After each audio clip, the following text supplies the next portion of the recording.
There are thousands upon thousands of Hindu temples in India.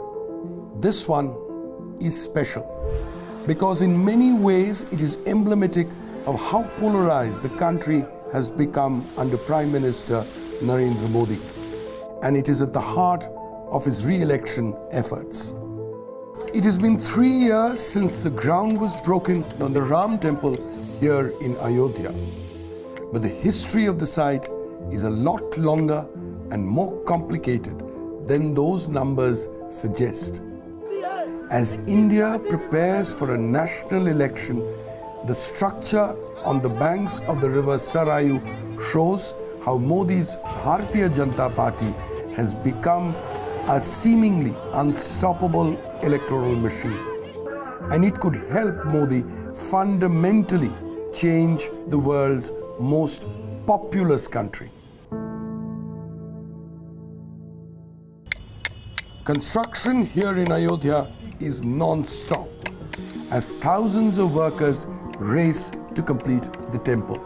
The city in northern India has become one of the most popular Hindu pilgrimage destinations, and it has a significance dating back thousands of years. That is when ancient scriptures started citing it as the birthplace of Ram. In Hinduism, Ram is one of the most widely worshipped deities. He is a hero of one of the religion's two epics, the Ramayana. Born a prince of Ayodhya, the tale recounts his exile and then his victory over the forces of evil. He is seen as the embodiment of all that is good, the ideal man. For all those reasons and more, it is a convenient association for the Prime Minister. उनकी प्रेरणा, उनकी तप तपस्या, उनका दिखाया मार्ग हर देशवासी के लिए है। भगवान राम के आदर्शों पर चलना हम सभी भारतीयों का कर्तव्य है। Modi has become India's most powerful leader in decades by pushing Hindu nationalism or Hindutva. It is a strand of politics that conflates Hindu religious identity and policy, and it seeks to move India away from the secular politics of its past, instead forging a nation for the majority Hindu population. Ayodhya has become a controversial focus of Hindu nationalism. For the best part of 500 years, the temple was the site of a mosque, the Babri Masjid. In 1992, thousands of Hindus overwhelmed security forces to demolish the mosque. It was a political earthquake that saw thousands die in the riots that followed. The quest to build a new temple galvanized the Hindu nationalist movement and helped Modi's rise to power. In his 2014 election campaign, he made a number of promises to crack down on corruption, develop the economy, introduce the Uniform Civil Code, end the autonomy of India's only Muslim majority state, Jammu and Kashmir, and significantly build the Ram Temple. Modi ji हैं तो मुमकिन है, क्योंकि मोदी जी की बस की ही बात है। और तो हमें तो नहीं लगता, क्योंकि हमारी जितनी उम्र निकल गई है, 28 साल लगभग हम हो गए हैं, हमने देखा नहीं है उनके जैसे नेता। But the last decade in power has been challenging at times. Even as India's economy continues to grow at a rapid rate, that growth hasn't benefited everyone uniformly, and unemployment remains stubbornly high. Modi has delivered on some of his more contentious promises, scrapping Kashmir's autonomy and now building this temple. These are policies that have helped Modi overcome other electoral concerns.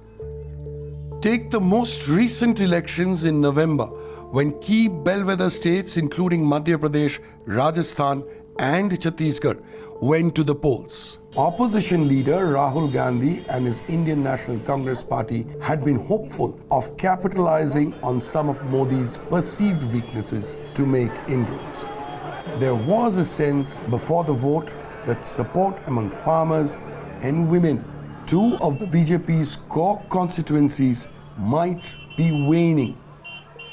जिन जिन मुद्दों पे मोदी जी आए थे, उन भ्रष्टाचार हो, महंगाई हो, रोजगार हो, वो आज तक कोई भी उन्होंने जो वादे किए अभी तक पूरे नहीं करे। Neetu Patel is a former school teacher who is now a homemaker. After years voting for the BJP, she voted for Gandhi's Indian National Congress in November. सरकार बदलना जरूरी है, बदलाव बहुत जरूरी है। इनमें घमंड बहुत ज़्यादा आ गया है, तानाशाही करने लगे हैं इनके नेता। Patel was particularly worried about inflation, which remained high in November. For about 70% of India's rural households, agriculture is still the sole livelihood. Modi promised to double farm income when seeking his second term. Tulsiram Patidar owns a large farm around Bhopal. लेकिन अब मजबूरी है, क्या कर रहे हैं, मजबूरी है साहब। Even so, it has taken time for Patidar to come around to Gandhi and the Congress. पहले क्या था कि बिल्कुल ही इनको राहुल को ही कुछ नहीं मानते थे, लेकिन जब से ये अपनी पूरी कन्याकुमारी से और उत्तराखंड तक यात्रा की है, वो बाकी में दबदारी से यात्रा की है साहब। Despite the concerns, there was still a high turnout for Modi. Modi ji के नाम की तो माया पूरे देश में है। ये हम सबका सौभाग्य है कि वो भारतीय जनता पार्टी के नेता हैं।